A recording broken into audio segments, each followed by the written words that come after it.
Chamath Palihapitiya speaks at a Vanity Fair event in October 2016. Photo by Mike Windledge. Images for Vanity Fair. Another former Facebook executive has spoken out about the harm the social network is doing to civil society around the world.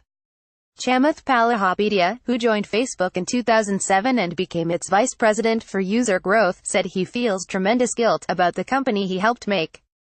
"I think we have created tools that are ripping apart the social fabric of how society works," he told an audience at Stanford Graduate School of Business, before recommending people take a hard break from social media. Palihapitiya's criticisms were aimed not only at Facebook but the wider online ecosystem. "The short-term, dopamine-driven feedback loops we've created are destroying how society works," he said, referring to online interactions driven by hearts, likes, thumbs up. No civil discourse, no cooperation, misinformation, mistruth. And it's not an American problem. This is not about Russians' ads. This is a global problem. He went on to describe an incident in India where hoax messages about kidnappings shared on WhatsApp led to the lynching of 7 innocent people. "That's what we're dealing with," said Palihapitiya. "And imagine taking that to the extreme, where bad actors can now manipulate large swaths of people to do anything you want. It's just a really, really bad state of affairs." He says he tries to use Facebook as little as possible, and that his children aren't allowed to use that shit. He later adds, though, that he believes the company overwhelmingly does good in the world. Palihapitiya's remarks follow similar statements of contrition from others who helped build Facebook into the powerful corporation it is today. In November, early investor Sean Parker said he has become a conscientious objector to social media, and that Facebook and others had succeeded by exploiting a vulnerability in human psychology.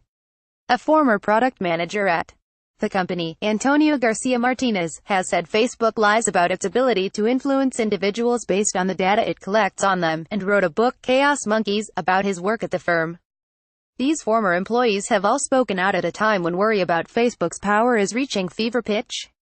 In past year, concerns about the company's role in the U.S. election and its capacity to amplify fake news have grown, while other reports have focused on how the social media site has been implicated in atrocities like the ethnic cleansing of Myanmar's Rohingya ethnic group.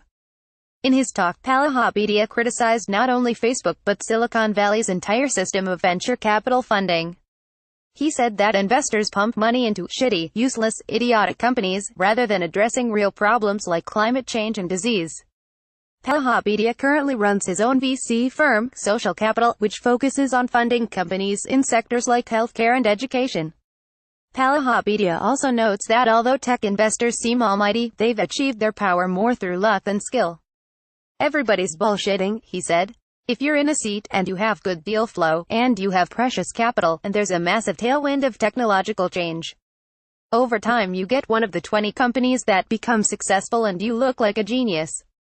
And nobody wants to admit that, but that's the fucking truth."